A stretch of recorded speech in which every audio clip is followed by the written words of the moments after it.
Oke, selamat pagi, salam Fransiskus. Ketemu lagi dengan saya sendiri Eva Rosdiana Burustuku SPD dengan penyampaian materi kali ini tentang sifat koligatif larutan.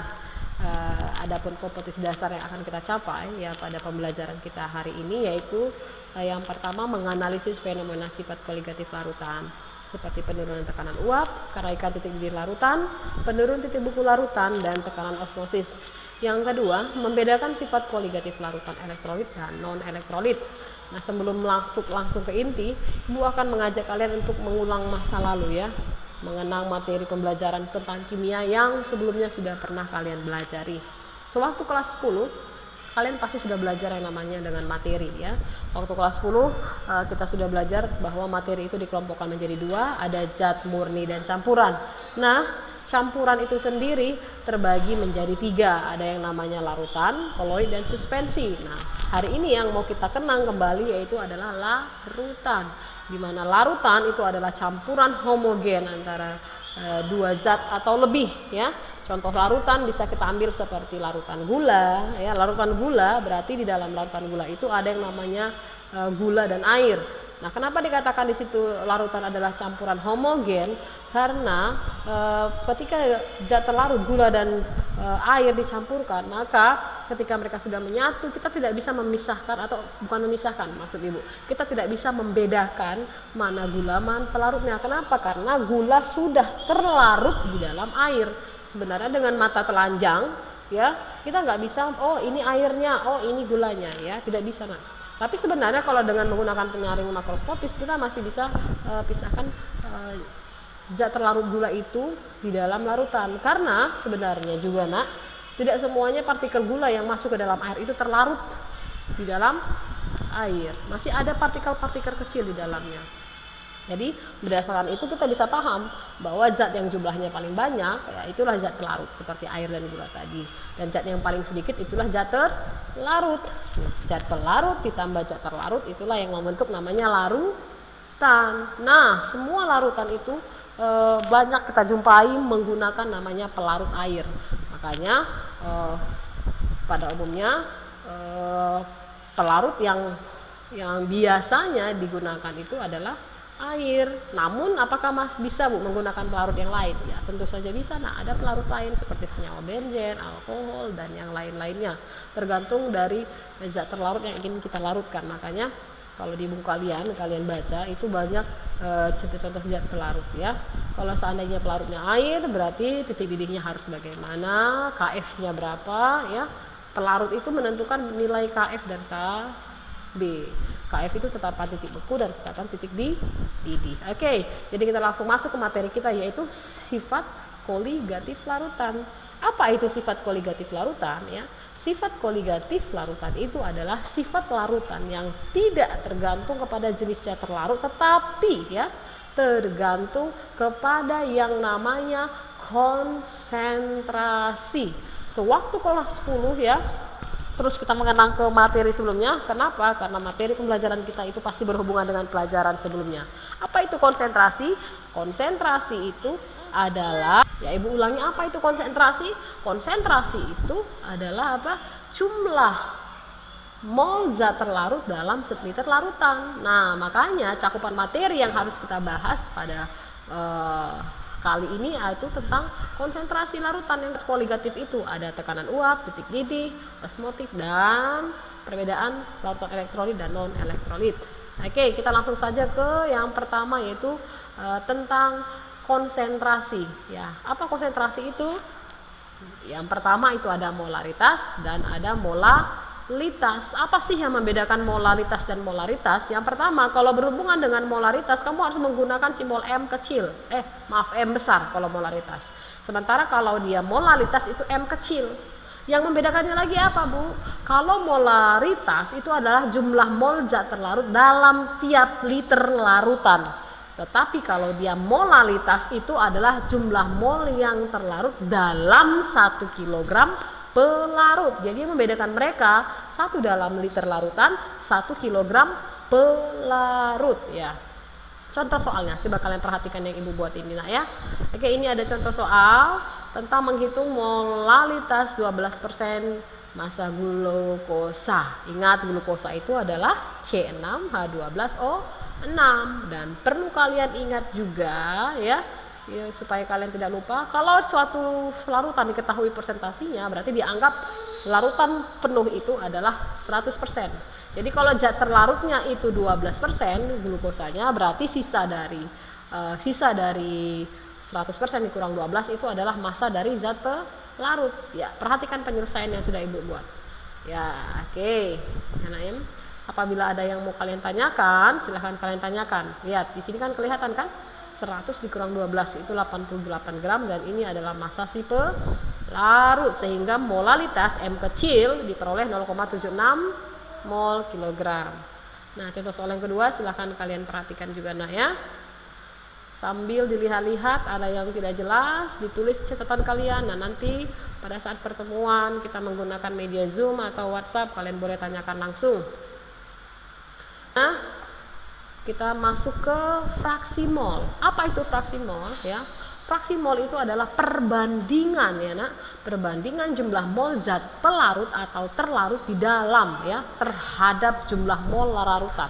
Berarti di sini yang kita bandingkan, jadi perlu kalian ketahui yang dibandingkan di sini adalah jumlah mol zat terlarutnya atau pelarutnya dengan mol total. Total artinya mol terlarut dijumlahkan dengan mol pelarut. Jadi simpel saja, timbullah rumus seperti ini. Kalau ditanya dia yang terlarut XA, maka yang di atas ini XA, di sini mol total.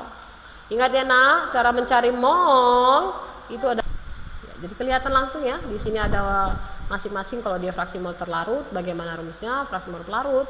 Dan karena larutan itu terbentuk dari zat terlarut dan zat pelarut, makanya XA atau fraksi mol zat terlarut ditambah dengan XB fraksi mol zat pelarut itu sama dengan 1. Iya, nah ya. Coba perhatikan lagi rumus ini ya. Ya. Ini tadi maksudnya.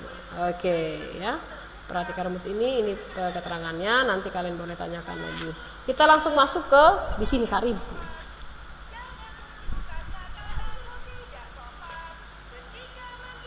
Ya, itu dia. Kita akan lanjut ke topik yang selanjutnya, yaitu sifat koligatif larutan yang pertama, yaitu penurunan tekanan uap. Ya, perlu kalian ingat juga bahwa tekanan uap suatu zat akan bertambah apabila suhunya dinaikkan. Nah, lihat ini. Lihat ini bagaimana keadaan awal suatu larutan dan setelah dia seimbang ya. Ibu kasih satu contoh. Apabila ibu buat tabung gelas yang pertama berisi hanya zat pelarut air, dan tabung gas yang kedua berisi zat pelarut ditambah dengan zat terlarut, ya kita bikin gula atau apalah, maka secara eksperimen kita bisa mendapatkan hasil bahwa tekanan uap larutan murni itu akan jauh lebih tinggi dibanding dengan tekanan uap zat pelarut murni ditambah dengan zat terlarut, sehingga dapat kita ambil kesimpulan bahwa zat yang memiliki gaya menarik antar partikel lebih besar akan sukar menguap. Kenapa? Iya, karena di dalam larutan tersebut sudah tergantung yang namanya zat terlarutnya, sehingga zat terlarut itu akan mengakibatkan pergerakan atau gaya tarik menarik antar ionnya, sehingga pengaruh dari gaya tarik menarik itu akan membuat titik ini semakin tinggi, namun tekanan uapnya semakin rendah. Kenapa? Karena dihambat atau dibatasi oleh yang namanya partikel-partikel zat terlarut, sehingga tekanan uap jenuh dari larutan itu akan meningkat, tapi tekanan uap larutan itu akan rendah. Makanya kalau kita hitung tekanan uap pelarut murni dengan tekanan uap zat larutan itu jauh lebih tinggi tekanan uap pelarut murni ya. Sehingga bisa juga kita ambil kesimpulan zat yang memiliki gaya tarik menarik antar partikel relatif lemah seperti tadi pelarut murni akan mudah menguap. Yang mudah menguap akan memiliki tekanan uap tinggi, tetapi titik didihnya tidak tergantung kepada dari zat terlarutnya, konsentrasinya. Oke, sehingga dapat kita tentu kita simpulkan berdasarkan hukum Raoult, rumus dari tekanan uap larutan. Ya, ini dia. Tergantung kepada fraksi molnya. Oke, ini adalah larutan. Apabila nanti simbol-simbol selanjutnya dalam sifat koligatif larutan ada memiliki simbol bulat seperti ini atau derajat itu menandakan bahwa titik didih, titik beku atau tekanan tersebut adalah milik si pelarut ya nak ya. Nah di sini juga langsung kelihatan bahwa molekul atau pelarut murni memiliki tekanan lebih tinggi daripada si larutan. Dia mampu lebih menekan sehingga ada terlihat perbedaannya. Contoh soalnya, perhatikan contoh soalnya nak. Ya ini dia contoh soalnya. Sama mirip seperti yang tadi ya, 18% glukosa, berarti 18 gram zat terlarutnya, 82 gram pelarutnya. Masukkan langsung ke rumus ya, mencari mol lebih dulu, mol pelarut dan mol terlarut. Mol pelarutnya glukosa, pelarutnya itu air. Nah tinggal masukkan ke rumus karena ditanya adalah tekanan uap larutan. Kita masuk ke sifat koligatif selanjutnya, yaitu kenaikan titik didih dan penurunan titik beku. Kenapa dikatakan di sini titik didihnya mengalami kenaikan sementara titik bekunya mengalami penurunan? Kenapa mereka bertolak belakang? Ya, semakin banyaknya konsentrasi zat terlarut di dalamnya akan menaikkan titik didih dan menurunkan titik beku. Kenapa seperti itu? Ya, otomatis kalau untuk larutan yang memiliki zat terlarut tadi, apabila konsentrasinya tinggi, maka titik didihnya itu pasti selalu ditambah dengan 100. Sehingga pasti dia membeku di atas 100 derajat Celcius. Sementara titik beku itu adalah 0 dikurang penurunannya. Makanya dia selalu nilainya minus. Nah apa itu titik didih dan titik beku? Ya ingat sekali ya, titik didih itu adalah saat dimana tekanan uap cair sama dengan tekanan uap di permukaan. Ya makanya dia dikatakan mendidih apabila tekanannya sudah sama ya pada saat cairan dengan pada saat di permukaan. Makanya muncul dia gelembung-gelembung gas ya. Ya pada umumnya titik didih itu normal memiliki tekanan 760 mmHg. Dan apa titik beku? Pada saat tekanan uap cairan itu sama dengan tekanan uap padatannya. Ya ini dia rumus untuk menentukan kenaikan titik didih dan penurunan titik beku. Simbolnya delta P. Ini simbol ini penurunan kenaikan delta TB dan penurunan delta TF. Kalau titik didih itu simbolnya TB, TF itu sama dengan titik beku.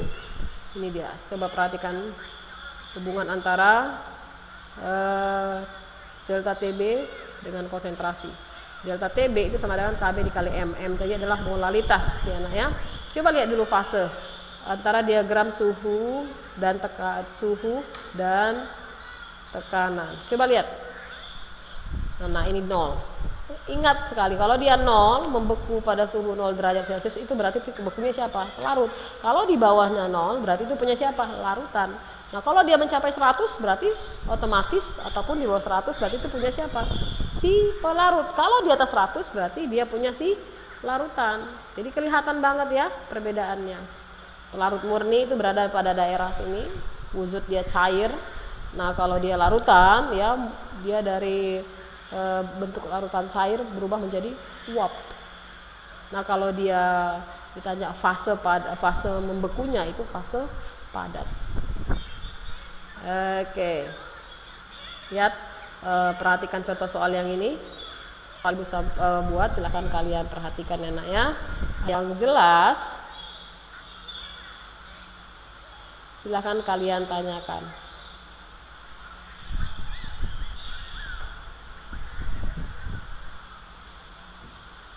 Perhatikan contoh soal ini. Tentukan titik didih dan titik beku dari larutan yang mengandung 18% glukosa. Lihat penyelesaiannya. Kita langsung masuk ke penyelesaiannya. Kalau dia titik beku berarti delta TB, DTF. Kalau dia titik didih berarti delta TB. Ini perhatikan kembali. Ya ada sedikit gangguan. Nah, lihat ini ada 100 ditambah. Kenapa ditambah 100 Bu? Tergantung dari pelarutnya tadi. Kalau pelarutnya air berarti kamu harus tambah dengan 100. Tapi kalau pelarutnya yang lain daripada air Bu, ya kamu tidak harus tambahkan dengan 100. Tergantung ketentuan dari pelarutnya. Jadi itu semua tergantung kepada pelarutnya. Karena ini adalah pelarutnya air, maka otomatis Kb-nya sebenarnya 0,52, Kf-nya 1,86. Nah, selanjutnya kita akan bahas tentang tekanan osmotik larutan. Apa yang dimaksud dengan tekanan osmotik? Yaitu perembesan molekul pelarut dari pelarut ke dalam larutan, atau lebih simpelnya lagi adalah dari pelarut lebih encer ke pelarut yang lebih pekat, ya, melalui selaput semi permeabel. Coba perhatikan gambar ini. Nah, inilah yang disebut tadi selaput semi permeabel. Nah, ternyata pergerakan larutan itu berasal dari apa? Dari pelarut ke dalam larutan, atau dari ini konsentrasinya encer ke konsentrasinya pekat. Oke. Jadi berdasarkan hukum Raoult, maka timbullah yang namanya rumus ataupun tekanan osmotik, ya, dengan menghitungnya dengan rumus yang sama dengan persamaan gas ideal, P dikali V sama dengan nRT, ya. Jadi P atau tekanan osmotik itu sama dengan molaritas dikali tetapan gas dikali suhunya. Nah, suhu di sini harus dalam satuan Kelvin, ya. Oke. Nah, ada beberapa tekanan osmosis dalam kehidupan sehari-hari. Ada isotonik, hipotonik, dan hipertonik. Sudah jelas ada di buku paket juga ada. Kalian boleh lihat satu persatu. Oke. Kalau tadi kita belajar tentang jenis-jenis sifat koligatif larutan, pertanyaannya sekarang, apakah sama, Bu, sifat koligatif larutan untuk larutan elektrolit dan non elektrolit? Ya, jawabannya tidak sama. Kenapa bisa tidak sama? Ya, itu dipengaruhi oleh jumlah partikel yang terkandung di dalam larutan tersebut, ya. Jumlah partikel larutan elektrolit jauh lebih banyak daripada larutan non elektrolit. Kenapa? Karena pada larutan elektrolit, kan sudah Ibu jelaskan tadi di awal bahwa dia mampu mengion, sehingga karena dia mampu mengion, maka jumlah partikelnya itu mengalami perbedaan. Oke, coba lihat berdasarkan data ini. Garam dapur itu larutan elektrolit kuat, dan gula pasir itu non elektrolit. Lihat konsentrasi mereka dibuat sama, tetapi menghasilkan yang namanya titik beku dan titik didih yang berbeda. Jadi kita simpulkan bahwa titik didih dan titik beku larutan elektrolit sama non elektrolit itu pasti berbeda, yang dipengaruhi tadi oleh yang namanya jumlah partikel. Oke, lihat juga ini ada contoh yang buat. Oke. Karena adanya perbedaan itu, makanya khusus untuk larutan elektrolit itu harus titik didih dan titik bekunya harus dikali, ya, untuk mencari perhitungannya harus dikali dengan nilai I. Nilai I itu adalah nilai Prexy Van Hoff dengan ketetapan 1 tambah N dikurang 1 kali alfa. N ini adalah jumlah koefisien reaksi ionnya. Makanya sebelum kamu menghitung atau menerapkan rumus-rumus sifat koligatif larutannya, kamu buat dulu yang namanya reaksi ion. Contohnya kayak H2SO4. Kalau reaksi ionnya berarti H+ ditambah SO4 2-. 2- itu muatan dari SO4. Jadi muatan suatu anion kation itu harus sama. Makanya hanya juga harus dikali 2, maka otomatis jumlah N-nya bisa kita hitung 1 tambah 2 yaitu 3. Oke, ya. Di awal juga sudah dijelaskan bahwa elektrolit kuat itu memiliki derajat ionisasi 1. Nah, yang harus kalian catat di buku kalian, nak, bahwa khusus untuk elektrolit kuat nilai Prexy Van Hoff-nya atau I itu sama dengan N. Jadi kalau I-nya itu 3, maka N-nya juga 3. Jadi tidak perlu kamu hitung, berarti otomatis nilai I mereka itu sama dengan nilai N. Oke, perbedaan antara sifat koligatif larutan, penerapan rumusnya itu kelihatan banget. Lihat ini. Kalau dia larutannya adalah mengandung zat terlarut non elektrolit, berarti I ini kamu hilangkan, tidak harus dikali I. Tapi kalau dia suatu larutan di dalamnya terkandung zat elektrolit, seumpama dia yang terlarut itu adalah NaCl, maka harus dikali I. I tadi nilainya 1 ditambah N dikurang 1 kali alfa. Nah, ini dia. Khusus untuk tekanan uap, nilai I itu hanya dikali ke mol terlarutnya. Untuk ke pelarutnya tidak. Ya, nak. Ini dia. Silahkan kalian pahami dan hafal. Karena tanpa mengingatnya, impossible kalian akan bisa menjawab soal-soal yang Ibu berikan. Ya, silahkan. Kita lanjutkan. Yaitu mengenai contoh soal. Perhatikan contoh soal yang Ibu buat ini, ya, nak. Ini adalah ibu buat larutan elektrolit. Sebenarnya ini kan elektrolit kuat MgCl2.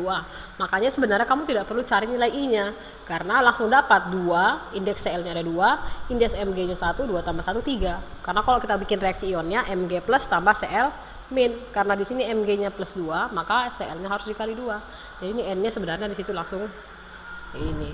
Oke, ini dia. Nah, ini. Nggak usah dihitung sebenarnya bisa sih ya. Tapi kalau di soal itu dikasih tahu berapa derajat ionisasinya bisa kamu hitung juga. Oke, silahkan perhatikan penyelesaian yang sudah ibu buat ini.